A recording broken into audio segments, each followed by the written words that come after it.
사랑하는 성도 여러분, 6월 12일 화요일 아침입니다. 하나님의 은혜와 평강이 함께하기를 축복합니다. 좋아요, 구독 꼭 눌러주세요. 우리 천만 성도 큐티하는 그날까지 함께 달려가도록 하겠습니다. 오늘 우리에게 주시는 하나님의 말씀은 민수기 35장 22절에서 34절까지의 말씀인데요. 우리 22절부터 25절까지의 말씀 같이 읽도록 하겠습니다.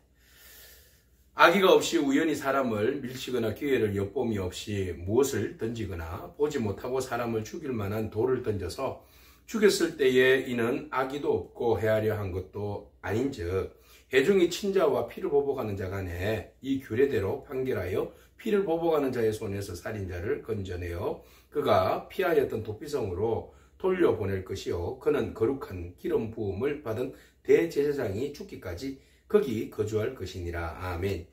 자, 악의가 있어서 사람을 죽인 자에 대해서는 하나님 분명히 거기에 대한 피의 대가를 요구하십니다. 그러나 악의가 아니고 실수로 죽인 자들에 대해서 끊임없이 하나님께서 그의 생명을 보호하고 계심을 우리는 오늘 본 말씀을 통하여서 또 계속 보게 됩니다. 자, 악의 없이 사람을 우연히 밀쳤어요. 어제 말씀은 우연이 아니고 계획적으로 밀쳤어요. 그리고 돌을 막 그냥 던지거나 때리거나 그렇게 해서 죽였을 경우에는 분명히 거기에 대한 피해 보복이 있다라고 말씀하시는데, 근데 전혀 그런 악의가 없이 사람을 밀치거나 기회 엿봄 없이 무엇을 던졌는데 그게 탁 맞아서 이렇게 사람이 죽었어요. 보지 못하고 의도적인 것은 전혀 없는데 실수로 사람이 돌에 맞아 죽었어요. 그러면 이제 거기에 대한 재판관이 재판을 하게 되는데 피해 보복자와 함께 두 사람이 재판관에 섭니다. 재판정에. 근데 그것이 이제 악의가 아니고 고의가 아니고 실수로 그 일을 저질렀다.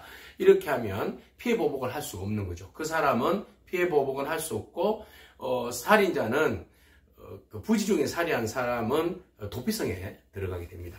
자, 도피성에 들어가서 언제까지 있느냐? 평생을.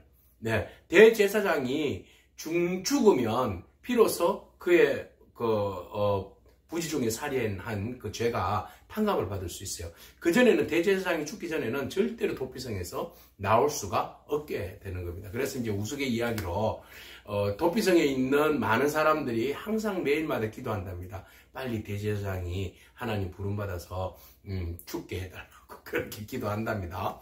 자, 어쨌든 그렇게 해서 대제사장이 죽으면 모든 죄가 탕감을 받는 거예요. 자, 모든 죄가 탕감을 받고 그는 자기 고향으로 돌아가서 정상적인 생활을 할 수 있게 되는 것이죠. 자, 이거 보면 뭐 생각나지 않습니까? 대제사장의 죽음으로 죄가 탕감을 받는다. 그전에는 그 어떤 것도 탕감받을 수 없습니다. 자, 이것은 바로 대제사장이신 예수 그리스도의 죽으심으로 인해서 우리가 속죄함을 입어서 모든 죄가 사함을 받는다. 그리스도에 대한 예표입니다. 자, 오늘 예수 그리스도의 죽으심으로 인하여서 온전히 우리 모든 죄가 사함을 받는 줄로 믿습니다. 자, 그것을 하나님께서 대제사장의 죽음으로 인하여서 도피성에 머물러 있는 죄인이 이제 해방되어서 모든 죄가 탕감받는 그런 대속의 은혜를 입는 놀라운 은혜를 이 장치로 주셨는데, 바로 이것이 예수 그리스도의 십자가의 죽으심으로 대속의 은혜를 우리에게 주시는 이 모습을 예표로 담고 있다라는 겁니다. 이 얼마나 큰 은혜입니까? 그래서 도피성에 있는 자는 기뻐하면서 집으로 돌아갔어요. 그런데 말입니다. 예외는 있어요. 어떤 예외가 있는가 하면 도피성에 있는데 그가 임의적으로 도피성을 빠져나와서 막 행동하고 돌아다녔다. 도피성에 있으면 갑갑하잖아요. 그죠? 그래서 도피성을 나와서 자유롭게 막 돌아다니다가 피해 보복자한테 들켰어. 근데 그 피해 보복자가 그 사람을 때려서 죽였어요. 그러면 그것은 죄가 되지 않는다. 이렇게 돼 있어요. 그래서 아무리 죄에 대한 보호와 탕감이 있다 할지라도 그는 그 정해놓은 규례 안에, 규범 안에서 그가 그 생명을 부지해야 한다라는 거죠. 그래서 그 생명에 대해서 반성과 그리고 자기 자신을 돌아봄과 뭐 이런 이제 여러 가지 장치였던 것 같아요. 그러니까 나는 죽지 않아. 살인을 했지만 뭐 실수를 했지만 뭐 거기에 대한 살인에 대해서 그렇게 무겁게 생각하지 않는다면 그거는 결코 좋은 의미가 아니죠. 좋은 의도가 아닙니다. 그래서 하나님께서 자중하라는 의미예요. 도피성 안에서.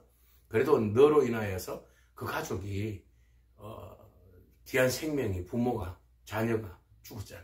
거기에 대해서 평생 네가 그나마 대제사장이 죽기 전까지는 그 도피성에서 뭐 하겠어요? 사죄하고 뭐 자기 자신 돌아보고 그런 거 아니겠습니까? 일종의 감옥 가도 같은 건데. 자, 그렇게 해서 이제 일단은 하나님께서 그에게 생명을 보호하신다라는 겁니다. 자,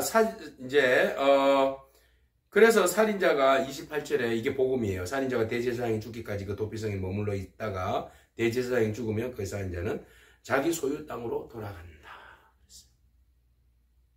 자, 그런데 살인자는 의도적으로 사람을 죽인 자는 재판을 받아서 그것으로 인하여서 자기가 고의로 살인한 것에 대하여서 생명을 속전을 받기 위해서 돈을 준다 할지라도 절대 속전받을 수 없다. 그 자기가 고의로 죽인 자에 대한 생명에 대하여서는 속전이 이루어질 수 없다라는 겁니다. 그러니까 자기가 사람을 죽였을 때에 재판을 받을 때는 한 명이 아니라 두 명의 증인이 반드시 필요한데 그것이 고의로 죽였을 경우에 거기에 대해서 뭐 특사라든지 보석금이라든지 뭐 이런 거 없습니다. 고의적인 살인에 대해서는 면책특권이 없어요. 요새 면책특권이 유행이잖아요. 면책특권 없습니다. 그냥 엄격하게 실수가 아닌 이상은 그는 법적인 판결을 받아서 죄에 대한 대가를 치러야 한다.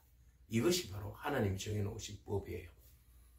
자, 그렇게 해서 결과적으로 도피성에 피한 자는 제사장이 죽기 전에는 속전을 받고 그 땅으로 돌아가 거주하게 하지 말아라 그랬어요. 자, 도피성에 있다 할지라도 속전이 속하지 않는다. 그 속전은 반드시 대제사장이 죽을 때만이 유효한다 그랬어요. 그래서 돈 속전 함부로 쓰는 거 아니라는 거죠. 그죠? 보석 함부로 그렇게 내는 거 아니라는 겁니다. 그래서 오로지 대제사장이 죽어야지만이 속전이 이루어진다. 우리의 모든 죄는 예수 그리스도의 십자가의 그 죽으심의 은혜가 아니면 우리는 속죄 받을 수 없다. 예수 그리스도께서 대제사장이신 예수 그리스도께서 죽으셨기 때문에 오늘 그 은혜로 우리가 속전 받은 줄로 믿습니다. 자, 너희는 너희가 거주하는 땅 곧 내가 거주한 땅을 더럽히지 말라. 결과적으로 살인자는 그 땅을 피로 더럽힌 거잖아요. 그래서 그 땅의 그 피가 그 땅이 회복되기 위해서는 살인자의 피가 또 흘려져야 되는 거예요. 그럴 때 비로소 그 땅이 회복되어진다. 그렇게 되어 있습니다. 그러므로 그러면 또 그 사람 또 죽고 이렇게 돼야 되잖아요. 피 흘림은 계속되는 피 흘림을 요구되게 되어 있어요. 그러니까 피 흘리기 전에 생명을 귀한 것으로 여기고 다투거나 화난 일이 있으면 또 그것을 우리가 다른 방법으로 문제들을 해결하고 꼭 생명을 경시 여기는, 그래서 내 눈에 없어져야 속이 시원하다 이거 아니잖아요. 그죠? 그래서 우리가 생명은 하나님께서 주신 것이고 또 생명을 우리가 경시한다는 것은 하나님께서 창조하신 그 섭리에 대해서 우리가 도전하는 것이고 하나님의 명예를 더럽히는 것입니다. 그러므로 우리가 싫더라도 생명에 대해서는 귀한 것으로 여기고 또 마음 상하면 뭐 기도하거나 스트레스 풀면 되잖아요.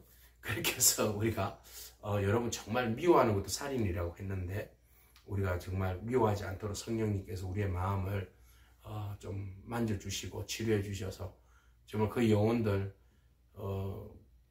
살인해서 살인의 결과물로 어떻게 우리가 보호받고 안 받고 이게 중요한 게 아니라 그 전에 미연에 살인을 방지하고 또 미움을 방지하고 또 기도로 우리 자신들을 주님 앞에 내려놓음으로써 좀 성숙하고 그렇게 해서 품고 나아갈 수 있는 그런 마음들 저와 여러분 가운데 있기를 원합니다. 함께 기도하겠습니다.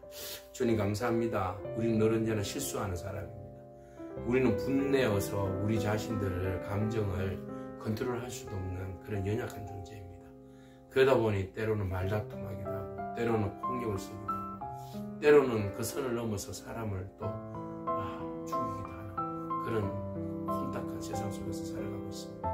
하나님 우리의 감정을 다스려 주셔서 우리의 마음을 다스려 주셔서 우리가 미워하고 또 미워하는 것마다 살인하고 있는데 거기까지 발전되지 아니하도록 항상 우리의 영혼을 지켜주시옵소서. 하나님 또 우리가 실수로 사람들에게 손해를 끼치는 경우가 많은데 하나님 그 실수하지 않도록 우리가 각별히 조심하게 하시고 또 실수로 인하여서 우리가 더 큰 억울한 일을 당하지 아니하도록 언제나 주님께서 우리를 보호하여 주시고 불쌍히 여겨 주시고 치료하여 주시며 보호하여 주시옵소서. 우리가 마땅히 죽을 죄를 지어서 판간받을 수 없사오나 대제사장이신 예수 그리스도께서 죽으심으로 우리의 모든 죄가 씻음받은 그 놀라운 은혜를 오늘도 감사하며 살아가기를 원합니다. 생명의 주인 되신 주님, 우리가 생명을 귀하게 여기고 온전히 생명을 귀하게 여기신 주님과 함께 믿음으로 동행하는 복된 인생 되게 하여 주시옵소서. 예수님의 귀하신 이름으로 기도합니다. 아멘. 오늘도 믿음으로 승리하길 축복합니다. 아멘.